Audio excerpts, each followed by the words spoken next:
வணக்கம். குமுதம் செய்திகளுக்காக நான் திவ்யா. விரிவான செய்திகளை பார்ப்பதற்கு முன் இந்நேரத்திற்கான தலைப்புச் செய்திகளை பார்க்கலாம்.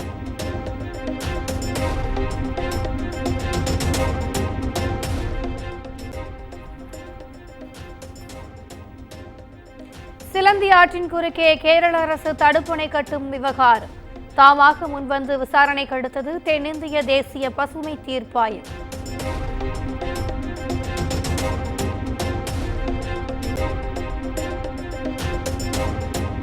காவிரி மேலாண்மை ஆணையத்தின் 30வது கூட்டம் டெல்லியில் இன்று கூடுகிறது. சிலந்தி ஆற்றின் குறுக்கே அணை கட்டும் கேரள அரசுக்கு எதிராக தமிழக அதிகாரிகள் கேள்வி எழுப்ப திட்டம்.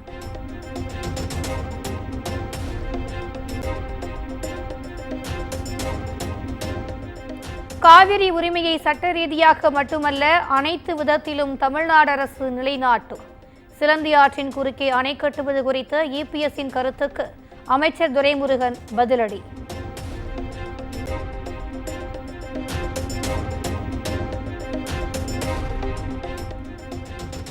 கேரள மாநிலம் இடுக்கி மாவட்டத்தில் சிலந்தி ஆற்றின் குறுக்கே தடுப்பணை கட்டும் பணி தீவிரம். கேரள அரசுக்கு தமிழ்நாடு அரசியல் கட்சி தலைவர்கள் மற்றும் விவசாயிகள் கண்டனம்.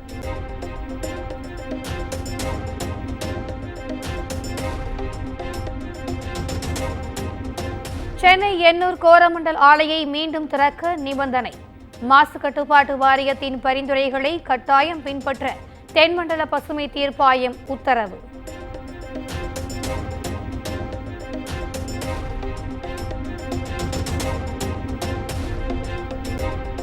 கோவையில் பயிற்சி மருத்துவர்கள் 2 பேரிடம் தேசிய புலனாய்வு முகமை அதிகாரிகள் விசாரணை.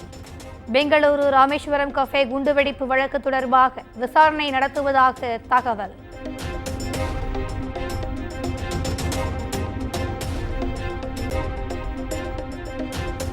நயினார் நாகேந்திரனின் உறவினரிடம் 4 கோடி ரூபாய் பறிமுதல் செய்யப்பட்ட விவகாரம். கோவையில் பாஜக நிர்வாகி SR சேகர் வீட்டிற்கு நேரில் சிபிசிஐடி போலீசார் விசாரணை.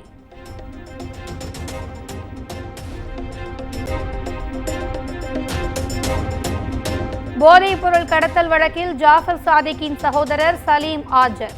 சென்னை நுங்கம்பாக்கத்தில் உள்ள அமலாக்கத்துறை அலுவலகத்தில் விசாரணை.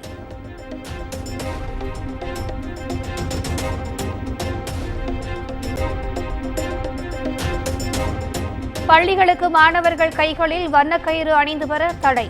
சாதிய மோதல்களை தடுக்கும் வகையில் நடப்பாண்டு முதல் அமல்படுத்த பள்ளிக் கல்வித்துறை திட்டம்.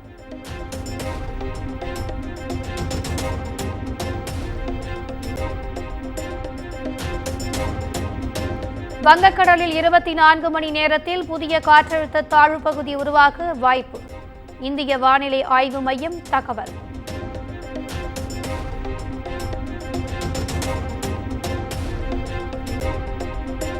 கேரளாவில் இன்றும் நாளையும் அதி கனமழைக்கான ரெட் அலர்ட் எச்சரிக்கை.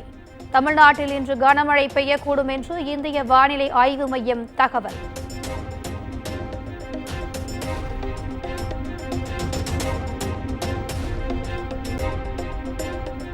தமிழ்நாட்டில் பெய்து வரும் கனமழைக்கு 4 நாட்களில் 11 பேர் உயிரிழப்பு. பேரிடர் மேலாண்மை துறை தகவல்.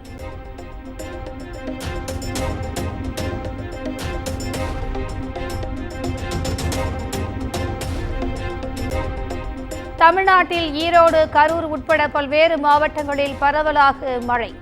சாலைகளில் ஓடும் வெள்ள நீரால் பல இடங்களில் போக்குவரத்து பாதிப்பு.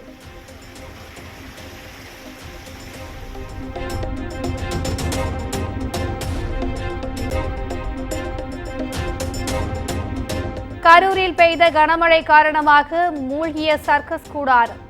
சர்க்கஸ் தொழிலாளர்களை பத்திரமாக மீட்டு உதவிக்கரம் நீட்டிய மக்கள்.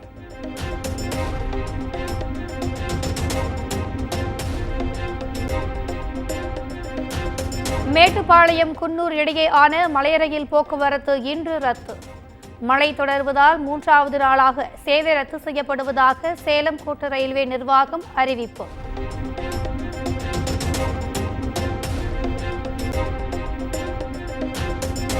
விழுப்புரம் பத்திரப்பதிவு இணைசார் பதிவாளர் அலுவலகத்தில் கணக்கில் வராத 1,80,000 ரூபாய் பறிமுதல். இணைசார் பதிவாளர் மற்றும் அலுவலக ஊழியர்கள் 8 பேர் மீது லஞ்ச ஒழிப்பு காவல்துறை வழக்கு பதிவு.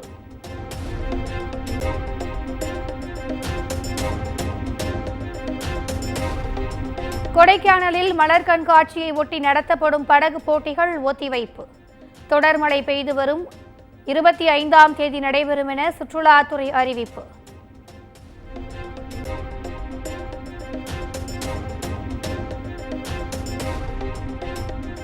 மானாமதுரையில் வங்கியின் பூட்டை வெடிமருந்து வைத்து உடைத்த கொள்ளையர். தப்பிச் சென்ற மர்ம நபரை சிசிடிவி காட்சிகளை கொண்டு தேடும் போலீசார்.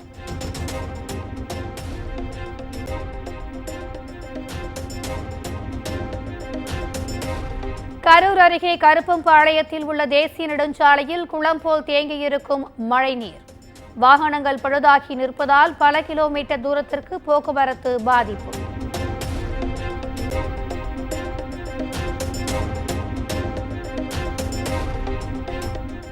தூத்துக்குடி வஉசி மார்க்கெட்டில் ரவுடிகளின் அட்டூழியத்தால் வியாபாரிகள் அச்சம். காவல்துறை நடவடிக்கை எடுக்காத பட்சத்தில் கடையடைப்பு போராட்டம் நடத்தப்போவதாக அறிவிப்பு.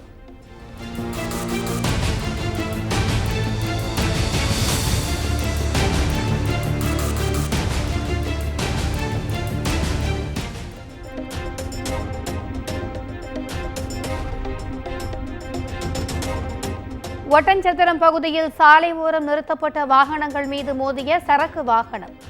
உயிர் சேதம் தவிர்க்கப்பட்ட நிலையில் சிசிடிவி காட்சிகள் வெளியீடு.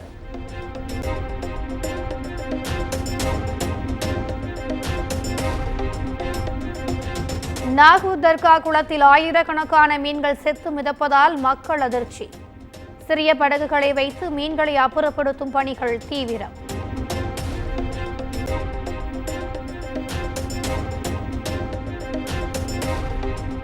சீர்காழி அருகே குறுவை நடவு பணிகள் தீவிரம்.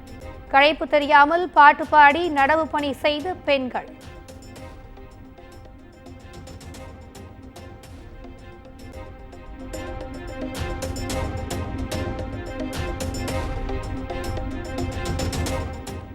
காரைக்குடியில் பட்டப்பகலில் நகை வியாபாரியை மறித்து நகைகள் கொள்ளை. மர்ம கும்பல் தப்பி ஓடிய நிலையில் சிசிடிவி காட்சிகள் வெளியீடு.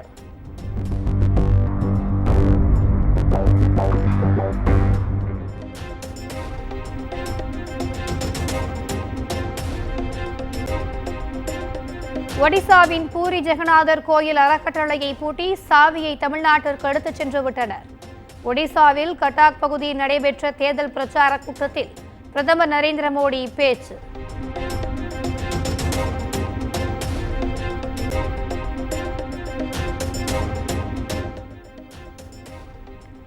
டெல்லி முன்னாள் துணை முதலமைச்சர் மணீஷ் சிசோடியா ஜாமீன் கோரிய மனு மீது இன்று உத்தரவு. ஜாமீன் மனு மீதான உத்தரவை டெல்லி உயர்நீதிமன்ற நீதிபதி ஸ்வர்ணகாந்தா சர்மா இன்று வழங்க உள்ளார்.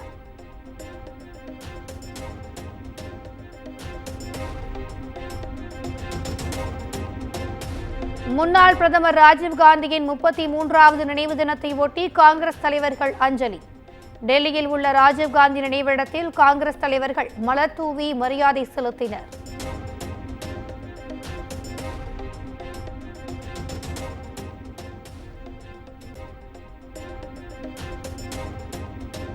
பெங்களூருவில் ஐஸ் பேன் சாப்பிட்ட சிறுமி ஆபத்தான நிலையில் மருத்துவமனையில் அனுமதி.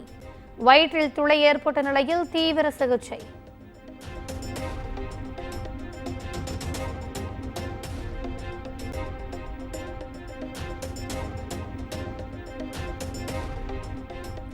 டெல்லி, பஞ்சாப் உள்ளிட்ட மாநிலங்களில் அடுத்த 4 நாட்கள் வெப்ப அலை தாக்கும் கடுமையாக இருக்கும். இந்திய வானிலை ஆய்வு மையம் எச்சரிக்கை.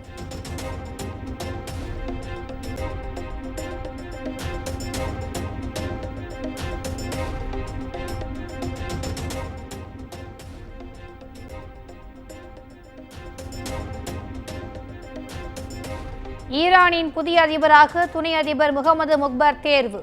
முன்னாள் அதிபர் இப்ராஹிம் ரைசியின் உடல் இன்று நல்லடக்கம் செய்யப்படும் என தகவல்.